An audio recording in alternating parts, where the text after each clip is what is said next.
আচ্ছা, আমরা আগের ভিডিওটাতে যেটা করেছিলাম যে আমরা ডিরেক্ট প্রুফ এটা আমরা শুরু করেছিলাম এবং সবশেষে আমরা এই থিওরেমটা বা এই ফ্যাক্টটা আমরা প্রুফ করেছিলাম ডিরেক্ট প্রুফ ব্যবহার করে যে the product of two odd numbers is odd.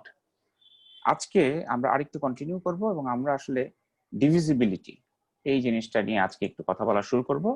তো এটা আমাদের আসলে খুব ছোটবেলায় পড়া জিনিসপত্র, তো আমরা খুব দ্রুত এই জন্য যাব। আমরা জানি যে আমরা বলতে পারি a divides b এবং সেটাকে আমরা এই নোটেশন দিয়ে লিখি, এরপর একটা হরিজন্টাল লাইন দেন b, এবং যদি আমরা বলি যে a divides b then definitely what we have is b is equal to a into k for some integer k. এটা খুব known fact, এটা আমাদের সকলেরই জানা।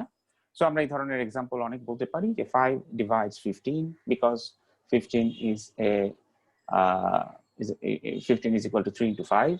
We can say n divides 0 because 0 is equal to n into 0. We also can say 1 divides n because n is equal to 1 into n.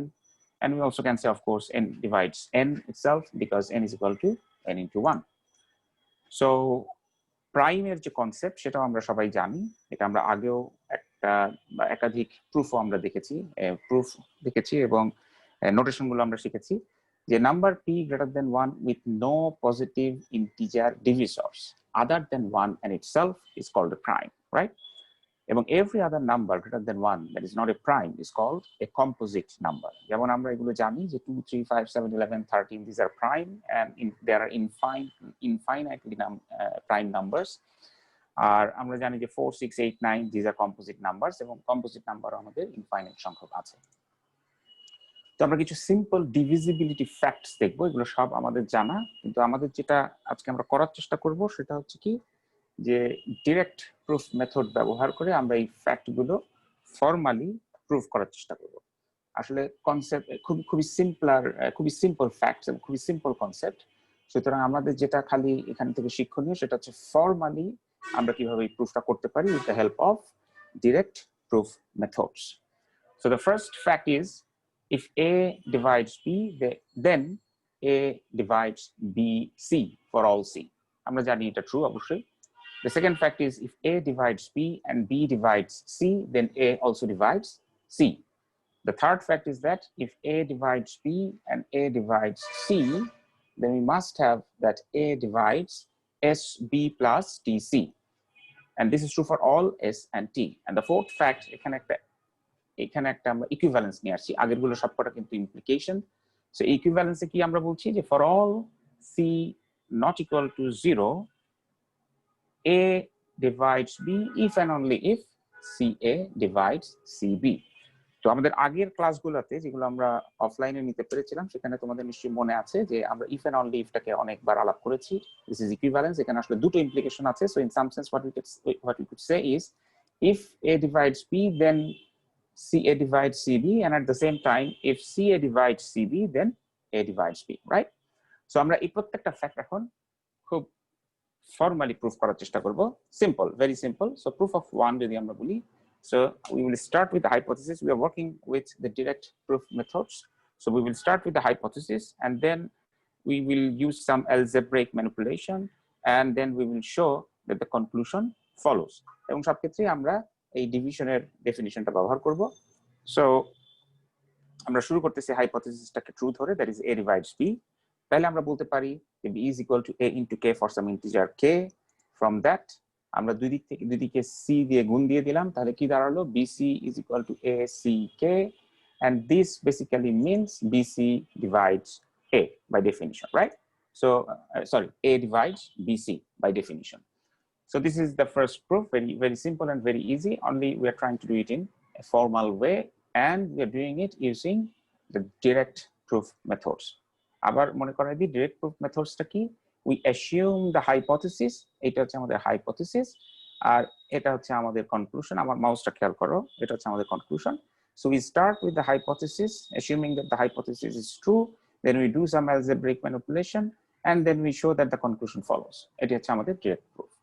So আমরা দুই number প্রুফে যাই, very simple. if a divides b and b divides c then a divides c. So এখানে দুটো hypothesis আমাদের কাছে আছে and দিয়ে। So আমরা প্রথম হাইপোথিসিসটাকে নিলাম, ধরে নিলাম a divides b true, then we can easily write by the definition that b is equal to a into k1, where k1 is an integer. Then we again take the second hypothesis and assume it to be true. So we assume that b divides c. This implies that c is equal to b into k2, where k2 is another integer. Now we start the algebraic manipulation.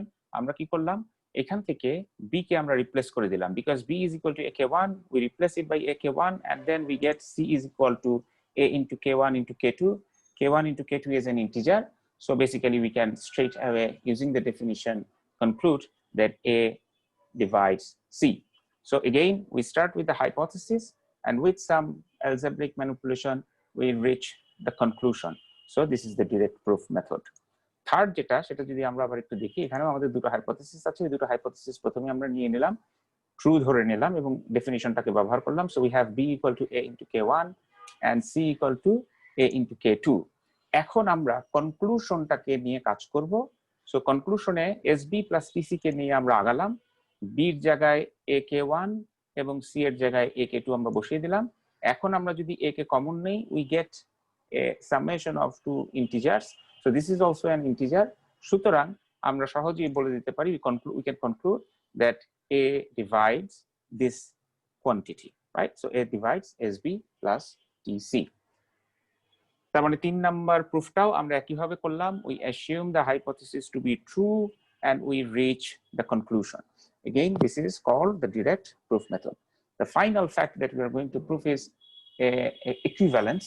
So এটা both way implication. So এটা proof করার আমরা আগেও দেখিয়েছি তোমাদেরকে যে এটা proof করতে হয় কিভাবে। একটাকে আমরা বলি অনলি ইফ পার্ট, আরেকটাকে আমরা বলি ইফ পার্ট। সো আমরা প্রথমে অনলি ইফ পার্টটাকে বামে দেখাচ্ছি। অনলি ইফ পার্টে আমরা কি বলবো, for all c not equal to 0, if a divides b then ca divides cb. আর ইফ পার্টে আমরা কি বলবো, for all c not equal to 0, if ca divides cb then a divides b. So both way implicationটা true হবে। So only if part খুব simple, in fact if part দুটোই খুব simple. We start with b, according to the definition we know that b is equal to a into k, where k is some integer। দুই দিকে আমরা c দিয়ে গুণ করে দিলাম।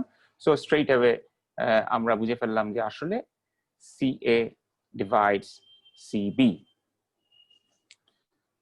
একইভাবে আমরা যদি ডান দিকেরটা তাকাই, অর্থাৎ if পার্টটাতে দেখি, আমরা শুরু করলাম এই হাইপোথিসিসটাকে ট্রু ধরে, অর্থাৎ ca divides cb। সুতরাং cb is equal to ca into some integer k। সুতরাং দুই দিক থেকে যদি আমরা c কে কেটে দিই, তাহলে we will get b is equal to a into k, k is some integer। So straight away we can conclude that a divides b. So only if part is also only if part is proved and if part is also proved, and both the proofs are using direct methods. We assume the hypothesis and we reach the conclusion. So এই পর্যন্ত দিয়ে আমরা এটা শেষ করছি।